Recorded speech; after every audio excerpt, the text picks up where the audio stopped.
I travel, I always look for Chinese restaurants.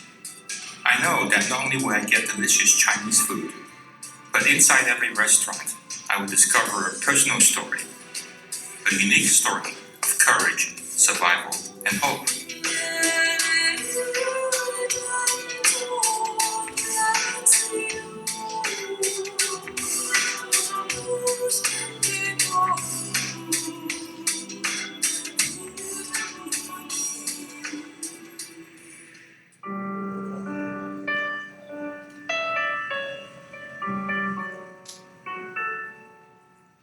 I am myself.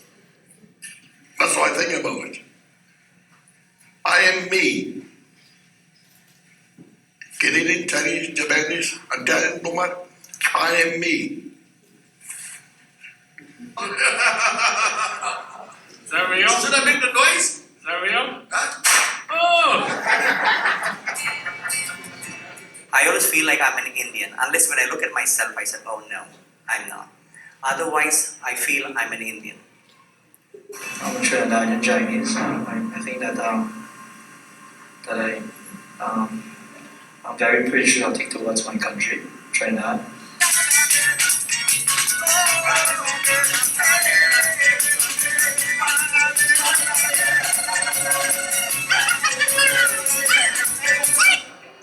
Eu sou um chinês brasileiro, mas em muitos aspectos eu sou mais brasileiro que chinês.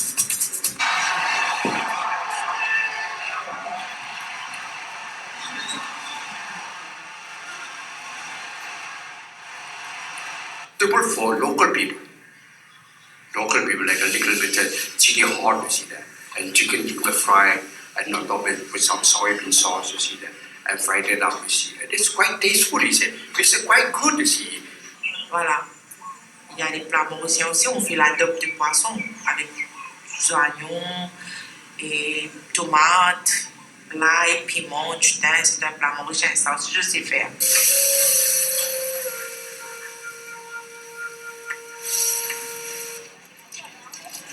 La soupe chinoise, elle est connue de tous les malgaches.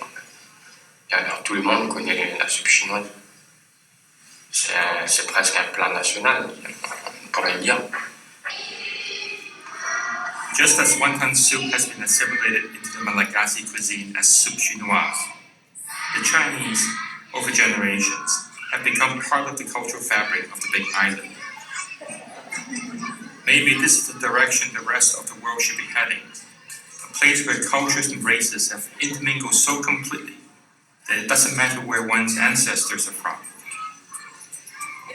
What matters is the life we create for ourselves in a place we call home.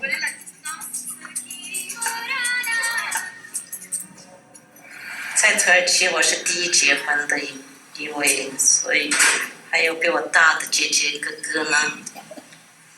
本来他们都不要我嫁给土耳其人。There's no national pride in it because we always thought we were sojourning here. The place actually belonged to the whites. Dolce Peru. Cheche Peru. Gracias Peru. Muchas gracias Peru. You gracias Chino. 没错，生长在地球上就变成地球人就好了。这个地域观念呢，实在是很糟糕。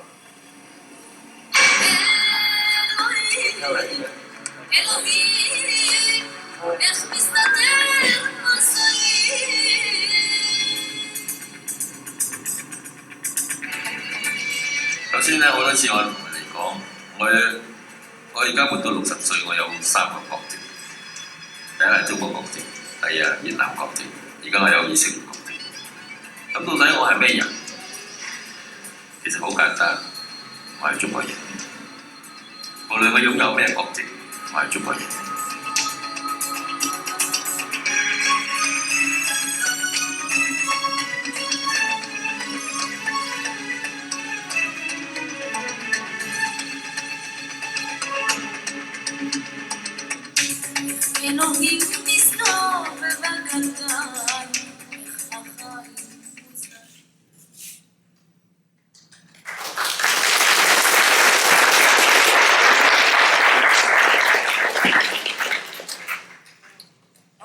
so now I have the honor of introducing Judy Lam Maxwell.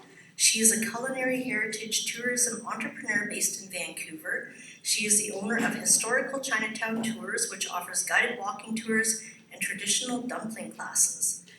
Ms. Lam Maxwell, who is of mixed Chinese-European heritage and has a UBC master's degree in history, also specializes in Chinatowns around the world. She is currently on the City of Vancouver Chinatown Advisory Committee and is a City Heritage Commissioner. Judy's going to come up and introduce the rest of the authors. Please welcome Judy.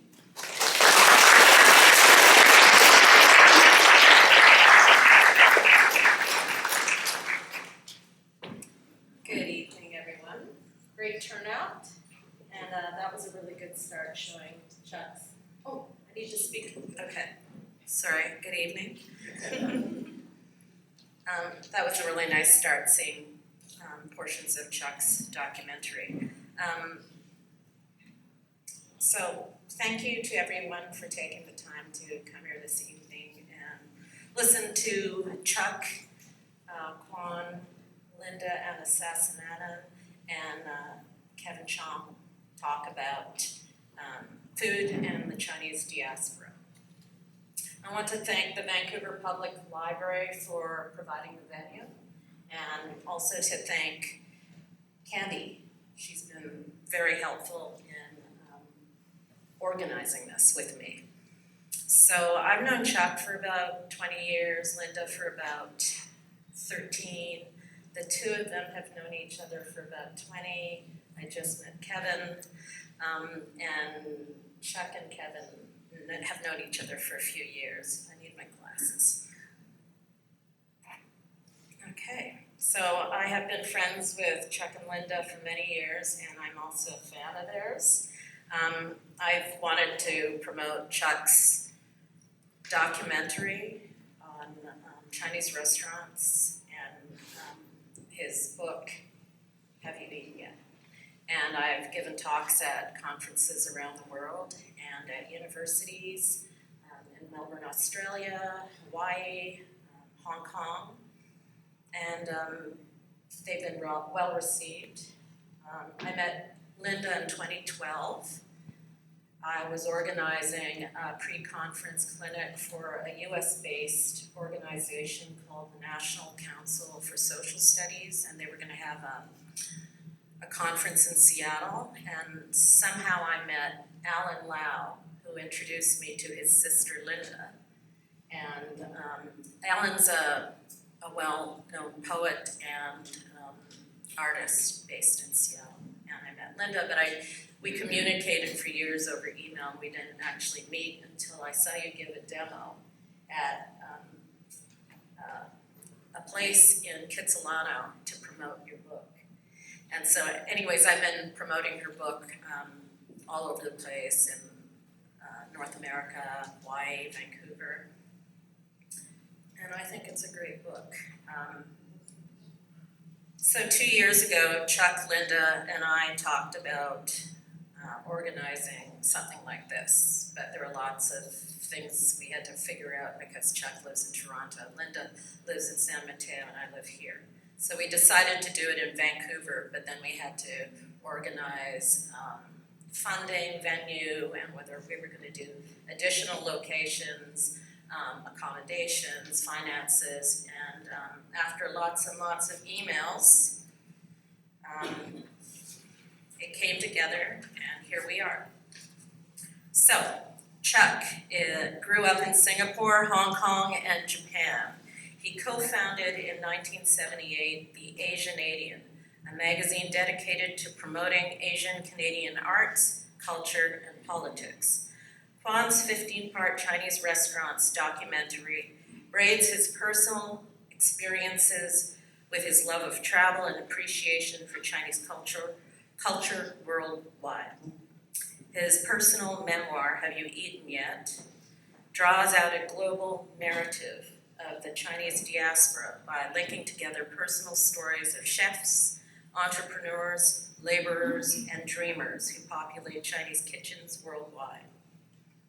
Kevin Chong is the author of 7 books of fiction and nonfiction, most recently the novel Double Life of Benson U, which was a finalist for the 2023 Giller Prize and named a Best Book of Canadian Fiction by the CBC. His creative nonfiction and journalism have recently appeared in Time Magazine, Literary Hub, Monte Cristo, and the Globe and Mail, and is an associate professor at the University of British Columbia, Okanagan. He lives in Vancouver with his family. Linda Lau Anusasananan wrote the Hakka Cookbook, Chinese soul food from around the world. The Gourmand World Cookbook Awards named it Best Chinese Cuisine Cookbook of the World in 2012. The book weaves together history, personal stories, and recipes of the Hakka, China's guest people. For 34 years, she served as a recipe editor and food writer at Sunset Magazine. She also presents Chinese cooking videos and recipes on the subscription site Rocker.com. Okay, done.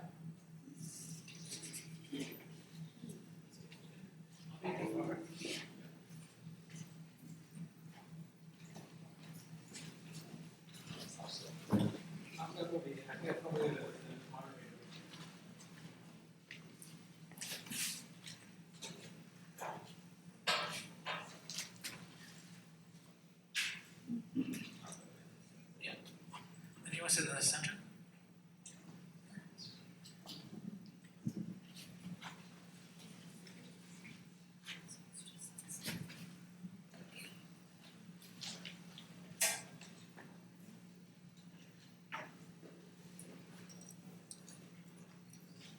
Thank you for coming.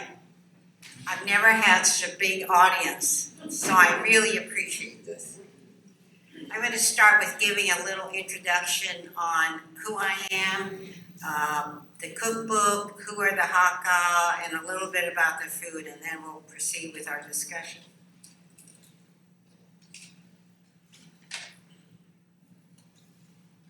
Although I am Hakka, I really did not know much about our history or cuisine until I wrote the Hakka Cookbook, Chinese soul food from around the world.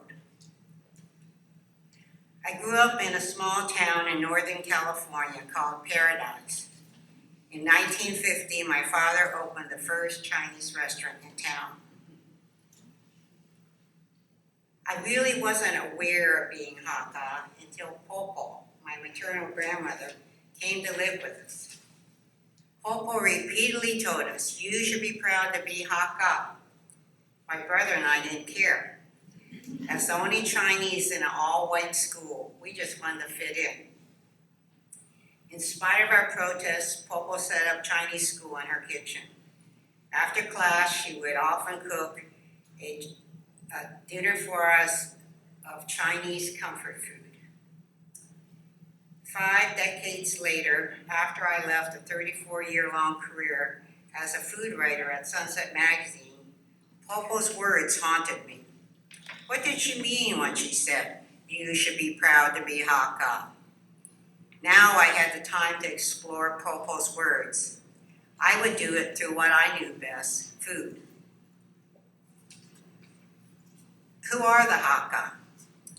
I learned in the 4th century the Hakka were forced from their home in north-central China in Henan. In 5 major waves of migration, they moved south. In the 12th century, they were labeled Hakka, which means guest people or guest family. By the 16th century, they identified areas in Guangdong and Jiaying as their homeland. The 19th century, war sent them around the world to settle in scattered communities. Because they arrived to settle lands late, they were treated as unwelcome, homeless migrants. To survive, they had to work harder than anyone else. With their strong survival technique, they were often compared to dandelions. Like a dandelion, the Hakka can land anywhere, take root in the poorest soil, and flourish and flower. And I think this is what Popo was trying to tell me. The Hakka share a unique history of migration that built a strong character of hard work, tenacity, and the ability to adapt, which enabled them to survive when others failed. What is Hakka food? My plan was to follow in the footsteps of the Hakka diaspora. My journey took me to my father's ancestral home in Guangdong, China, then to Hong Kong, Taiwan, Malaysia, Singapore, Hawaii, Peru, and New York. In Toronto, I met many Hakka that represented the worldwide Hakka migration in one place. They come from Jamaica, Trinidad, South Africa, India, Mauritius, Suriname. They share their stories and recipes with me. Hakka food boasts robust, earthy, gutsy flavors that come from preserved vegetables, cured meats, and soy sauce. It's hearty and satisfying. It also might be referred to as a country cousin of Cantonese cuisine. Since they were neighbors, they borrowed from each other often, and there are some similarities. Some dishes that define the cuisine is this pork belly, sometimes known as kyoyuk moi choy or kaoyuk. This dish epitomizes the Hakka taste of salty, fatty, and hearty. Stuffed tofu was an invention of migration. When the Hakkas went south, there was no wheat flour to make the wrappers for the dumplings they had made in the north. So they replaced the wheat wrappers with the local tofu. Landlocked Hakka filled the tofu with pork. When they settled near the sea, they might add fish or seafood. Salt-baked chicken. To roast the chicken, a clever Hakka, probably a salt salesman, buried the bird in a pit lined with hot rocks and salt. These days, the chicken might be cooked in a big pan of salt over high heat. But simpler variations are more common. The chicken might be poached in a salty brine or rubbed with salt and steamed. As I went outside of the Hakka heartland, I realized that the cuisine grows with migration. As people adapt to their new environment, so does their cuisine. Albert Lim Shu, a second-generation Hakka Jamaican who now lives in Toronto, injects Jamaican accents such as fresh citrus leaves, spice, and goat meat into a Hakka soy braised stew. In Peru, Natalie Kamlu uses a local fish scorned by the Peruvians but loved by the Chinese in her Hakka braised fish with black beans. When the Lau family came to New York from India, they first served traditional Chinese food at the restaurant. But to attract business, they began to add Indian spices and chilies to their cooking. This merger of Indian spices with Chinese cooking techniques grew their business with the local Indian customers. Other Hakka chefs from India, such as Anthony Lin in Toronto, also grew their business with this Hakka Indian cuisine. In Taiwan, when the Hakka village Beipu was struggling to survive, their answer was to transform a savory Hakka pounded tea known as lu cha or lei cha into a sweet version to attract more tourists, and it worked. The cuisine retains many of its traditional roots shaped by our history of migration, but as it travels the world, the Hakka kitchen expands and gains vigor as it adapts to new environments. So that's just a little introduction to our little conversation we're going to have now.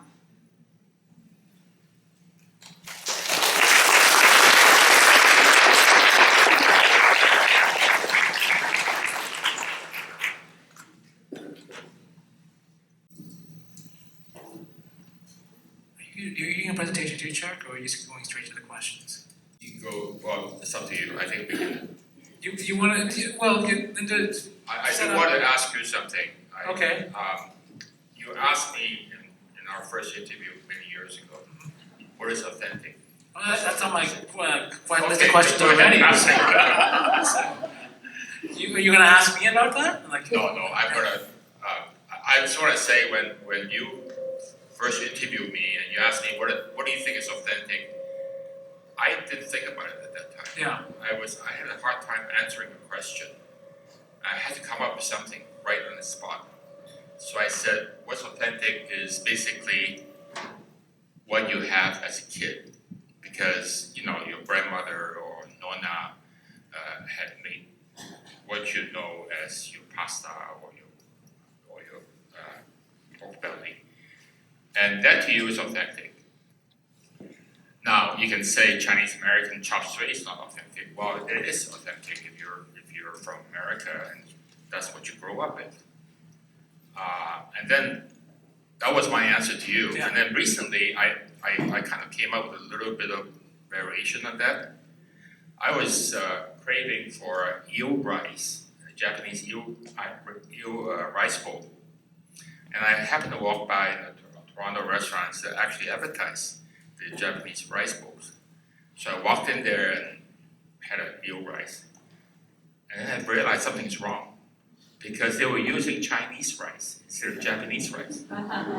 So I asked the waitress, I said, well, why are you guys using, she's Japanese by the way. I said, look, this is not the right rice. She said, yeah, our chef is not Japanese. and the most important thing is you can get Chinese rice cheaper than you get Japanese rice from the grocery store. And I said, well, that's not authentic. I want eel rice in a Japanese rice. So these are little things that, to me, defines authenticity. It doesn't matter what you put on top of the rice. It could be like what Linda said. In Peru, they have this lomo saltado, which is the stir-fried beef. And you can have the same thing. And it doesn't mean it's not authentic, but it's basically a Peruvian dish, for example. So that's my short answer for authenticity. It's an interesting question. We think of inauthentic Chinese food. I think the first thought that a lot of people in North America have is like Panda Express is inauthentic, because it caters towards white people.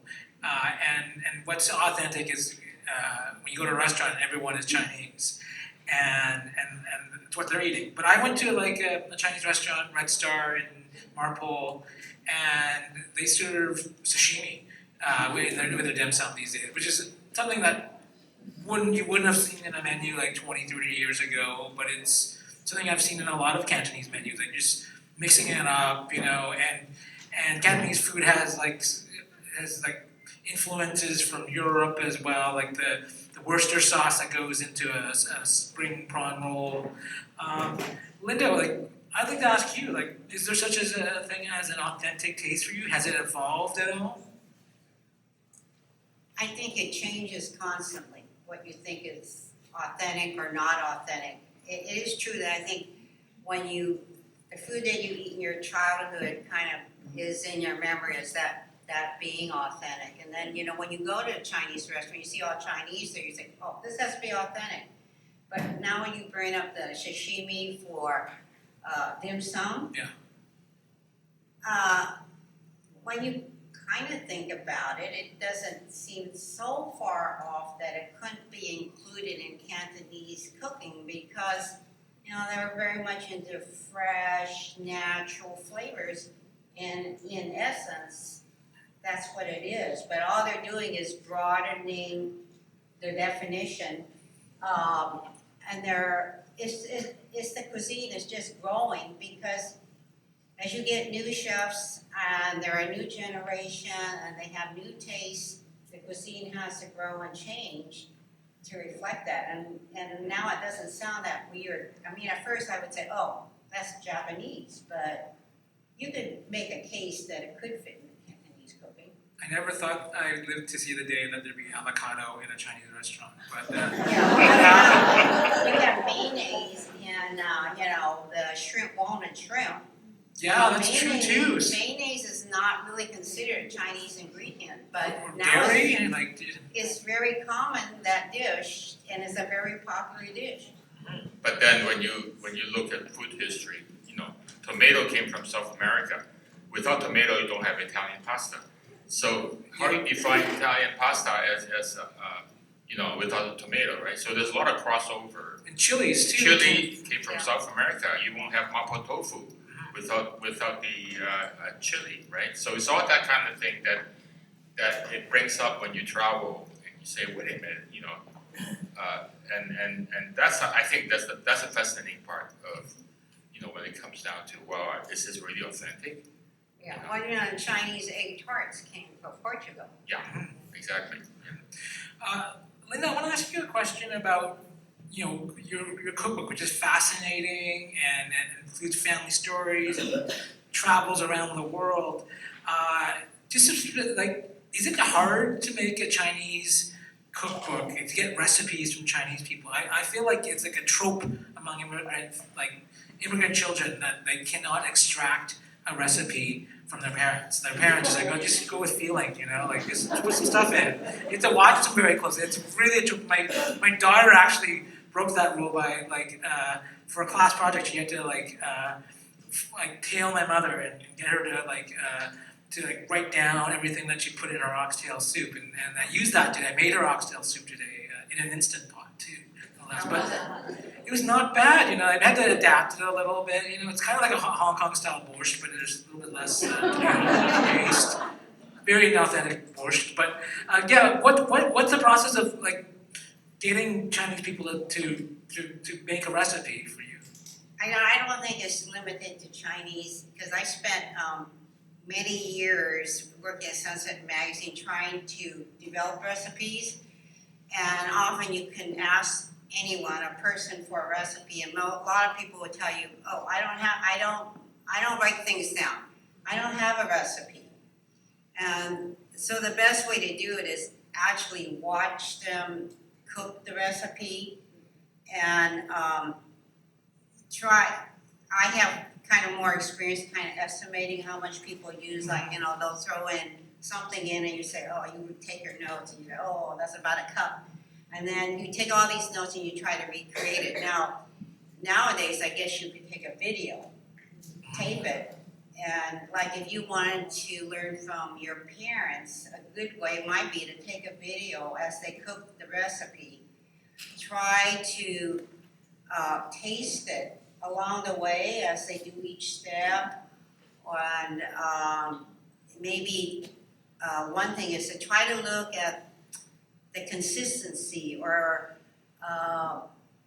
if they're making a sauce, look at the consistency, because sometimes they'll just dump that cornstarch slurry in there and you don't know how much they put in or anything like that. So you kind of want to see what the end result is. Was it thick? Was it thin? And then you want to definitely taste it so was it, spicy, or was it sweet and sour, or whatever.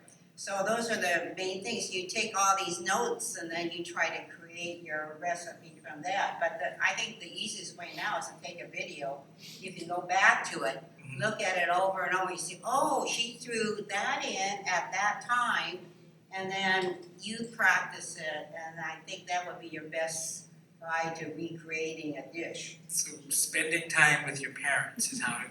Yes. Okay. No, that's my take. Was my mother is my teacher, right? And everything I eat in Singapore, I could never eat anywhere else in the world. All the satay, and you can go to Hong Kong, you can go to Toronto, they're not the same.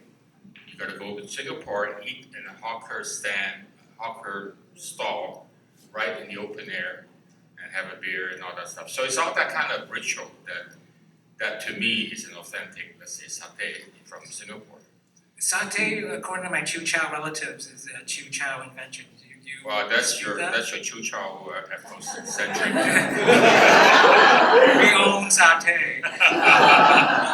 It may be true because it came into Indonesia and then comes up to Singapore. I see. Never know. So, Linda, when you were adapting recipes, did you by adapting, did you change them in a way? Like, did you feel like you did? Like, did you have to like? Well, yeah. Yeah. Well, because I don't. Because I've written recipes so often, I was taught that you should make the recipe the best it can be, and you should make it as easy as it can be to get the results that you want. So admittedly, sometimes I might take shortcuts or find a way it's easier to do it. Why do you need 3 pans to do one thing? Or could I do this and not have to deep fat fry it? I mean, I just know that home cooks, personally, I hate deep fat frying at home. Great if you order in a restaurant, but I hate doing it. So if you can give a way that will make it so a home cook, I'm writing for people at home, would do it, I would certainly opt to at least give that option if I can. There's some dishes you can't do that, so then you have to do the other way. The taste, I try to do it as close as I can to whatever they have, but because I'm not that person, my taste might not be exactly the same as theirs, so it may not be the exact recreation of their recipe. But if they haven't and also just because a person gives you a recipe doesn't mean it's accurate. Chefs are notorious for giving you crummy recipes. The secret ingredient? Well, I don't know. I don't think they do it on purpose. They don't know how to write a recipe, and they make large quantities a lot of times, so they just kind of guess, and they give you a recipe. You look at it. If you try to make that recipe, it's likely it doesn't work. Unless they had some professional come and actually get the recipe down right. Cheuk, what are your cooking skills like? You have an engineering background, right? Are you a home cook? I'm a bit of a home cook, but I frustrated my daughter all the time because she said, "Dad, show me how to make this," and I'll show it to her, and then she says, "Dad, how much salt do I put in?" "Oh, that's enough." "Oh, how much starch do I put in?" "Well, just thick enough." And I always explain to her, you have to taste every step. You don't just put sugar in there one time. You put it 3 times until you got the right taste. And the question is, they don't know what the right taste is. Exactly. So I have to say, that's the thing. That's why these chefs, like people like Susu Lee in Toronto, he spent half a year traveling in France just eating before he even opened his own restaurant. Because that's the only thing you can do, is to taste what the big chefs do, the 3-star restaurants do, and then you come back and you have food memory, of course, that you create, what it is. I have a hard time writing my first recipe. I was nominated for some this book award, for some Taste of Canada award, and they want me to contribute a recipe for the website. And I said, okay, I like to do lemon chicken. And I didn't know how to write it. I had to go to Ken Ham's cookbook and say, okay, that's what you do. That's not a bad way to start, though, really. No, I know. I mean, that's plagiarism, though. Like, you just take someone else's recipe and it's way to cross out Ken Lum and And then I gave it to my daughter and said, you test cook it. And she said, Dad, that doesn't work. so it's all that kind of experimental, basically. Yeah. But it doesn't hurt to start with a basic recipe that that works, and then you can modify your own. You modify to your own, the taste that you want, and then the technique and stuff like that, but at least it gives you a beginning, starting point. Cheuk, both of you though, but let's start with Cheuk. You traveled everywhere for your book. The Arctic Circle, just under the Arctic Circle, Mauritius, Cuba, Peru. What in your travels surprised you, and what in your travels in terms of Chinese food changed the way you perceive Chinese food? Well, Madagascar was the most surprising country. I never knew there were Chinese in Madagascar. When I got there, I found out there was 3, 4, 5 generations of Malagasy Chinese.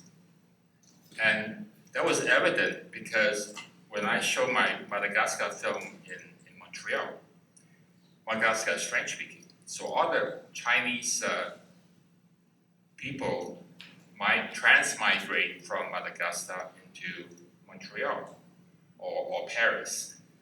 And I discovered the whole, like in Montreal, the whole huge population of Malagasy Chinese who had immigrated, in the 70s and 80s, during the Canada multicultural, Trudeau multiculturalism. So when I got to Madagascar, I was surprised to find out. And then there's all this tradition of Chinese school. The more isolated you are, the more you want to keep your culture. You don't have Madagascar is like an island, right? So you can only go back outside of the ocean to go somewhere else. So there's no sort of free flow of culture and food or ethnicity. And then the Chinese all came, for hundreds of years, coming to help build the railroad for the French, and thus they stayed. And they intermarried quite a bit with the local Malagasy because there's not enough Chinese to go around. And so in that sense, but they still have this Chinese school where they write perfect Chinese that put me to shame. I can't even write like that. These are 12-year-old kids who are maybe 1/8 Chinese, and then they write the perfect Chinese. So it's all that kind of tradition that was that really, really, was super surprising to me. And that's why they have soup chinoise, which is, at first they say, soup chinoise is a term the French use for noodle soup. And then in Madagascar, it means wonton soup. And everybody eats that morning, midday, nighttime. That's like the national dish of Madagascar. Did your travels affect the way you cook Chinese food or saw Chinese food? No, not really, because I never had a pattern anyway. So, but I when I cook Chinese food, I mostly have food memory from my mother, how she made a certain dish. Lemon chicken is one thing that she made really well, whole chicken. But of course, I don't do that. But that's when it goes back to is food and memory, and it's and in a sense that's your identity. Linda, I'm going to ask you the same question. Like, how did your travels to write this book change your view of the Hakka people, Hakka cuisine, and did it change the way you cook? When I could see what they said Hakka food was. So I would ask them, what is some of your Hakka dishes? And some dishes that I tasted, it reminded me of things my popo used to make at home. It was very true to what I had. And then there were other dishes that were, they were completely new, dishes I hadn't even heard of. And I don't know if that was a regional thing, but like that, the lei cha or lu cha, this pounded tea. I saw it in Singapore and Malaysia. And it was supposed to be a Hakka specialty. Never heard of it, but it was this pounded tea that they pounded nuts and tea leaves and seeds, and they made a paste out of it, and then they added hot water and made this kind of creamy tea. And one version has lots of fresh herbs in it. And it was completely new to me. Then they would pour it over rice with different kinds of vegetables on top. Completely different. And I also saw those abacus, taro abacus that looked like little discs of abacus that were made out of taro that were, they were boiled and stir-fried. Never saw anything like it. So I had made a lot of discoveries, and I guess what I want to know is, tell me what Hakka food is. And I wanted to learn that from Hakka people, because they could tell me the best. That was like my mission, to find out, and then share it with other people. And you went to like restaurants that were Hakka restaurants, because I know in like Vancouver, when you look for Hakka food, you get the Hakka food for Indian people. And is that a common sort of thing that you find? I find this very curious because, you know, really Hakka food is Chinese. But for some reason, what has become known as Hakka food, I think outside of, let's say, China and Taiwan and Singapore, Malaysia, a lot of other countries, what most people think of is Hakka Indian, or they don't even know it's Hakka, but they think of it as Indian Chinese food. And originally, I believe the Hakka chefs developed that fusion cuisine where they merged the Chinese cooking techniques with the Indian spices, and it became very popular. And largely, their customer base, I think, is more Indian than Chinese. But the cooks, original ones, were Chinese. Now I think there are a lot of Indian chefs who probably copy that same mantra. But I have always been puzzled why there have not been more Hakka restaurants, labeled Hakka. I mean, there are a lot of Chinese restaurants, and I believe a lot of the owners or chefs could be Hakka, but they don't necessarily promote their food as being Hakka. They'll say it's, you know, Cantonese or something like that. And I think it's because before, people didn't know they never heard of Hakka. They didn't understand what it was, so it was easier to say, I'm serving Cantonese food, or I'm serving simply Chinese food. But then they would throw in some Hakka dishes. But I don't really see very many restaurants labeled Hakka. But I think slowly, maybe because they knew it was too important to have, they couldn't have their women being crippled. They had to have them be able to work. So they left their feet natural. It's funny because when I read my grandmother's immigration interview for Angel Island, there's one question, there's a thing there, what kind of feet does she have? And it says, natural. I thought, well, that's kind of weird. Why would you even ask this question? But it meant that she had unbound feet. Her feet weren't that big, but I have really big feet. And it's just, that was a thing. I think, especially the Hakka women have a reputation of being very strong. This is my popo for sure. Strong, stubborn, resilient, and very practical, cheap, frugal, very frugal, no nonsense, smart with their money. That's a true Hakka woman. What you want to mess with. This is Hakka, that means the people, they are traveling people, they are outside. Yeah. They are not local. Guest families. Guest families. Yeah. The other thing is that the reason why they don't ground their feet is that they are needed in the fields. Because the men go off and fight the war, and they will never return home. So you basically have a matriarch society. The woman, I have 5 out of my 15 restaurants are run by Hakka people, right? And 4 of them are Hakka women, because their husbands are useless. No, and in Mauritius, you know, he just dig around, he sort of tend to the garden, but his wife is like, come on, let's go, you know. And, you know, in front of my camera, she fires everybody because she's not doing anything, all that kind of stuff. Meanwhile, her husband is